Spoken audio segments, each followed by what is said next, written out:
দুর্দান্ত নিউজ ভাই, দুর্দান্ত নিউজ যে অবশেষে এই দিনও দেখতে হবে।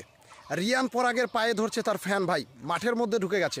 আগের দিন কি দেখেছিলাম, বিরাট কোহলির পায়ে ধরার জন্য মাঠের মধ্যে ঢুকে গেছিল, আর আজকে দেখলাম ভাই কি বলবো, রিয়ান পরাগকে মানে রিয়ান পরাগেরও ফ্যান, এরকম ফ্যান দাও ভাই, সঞ্জু স্যামসনের ফ্যান হলেও বলা যেত।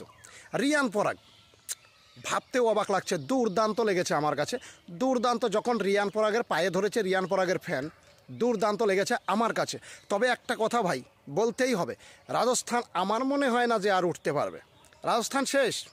প্রথম দিন ভাই 287 রানের বিরুদ্ধে, হায়দ্রাবাদের 287 রানের বিরুদ্ধে 242 রান করলো, আর গতকালকে করলোটা কি 150 রানে অল আউট। আইপিএলের ইতিহাসের সবচাইতে শালা এইবার কম রান, এইবারের সবচাইতে কম রান করলো রাজস্থান। এর আগের দিন করেছিল মুম্বাই, আর এইবার করলো রাজস্থান 150 রানে অল আউট। ভাই কি বলবো, দুর্দান্ত, দুঃখের কথা। আর রিয়ান পরাগ ভাই তুমি মহা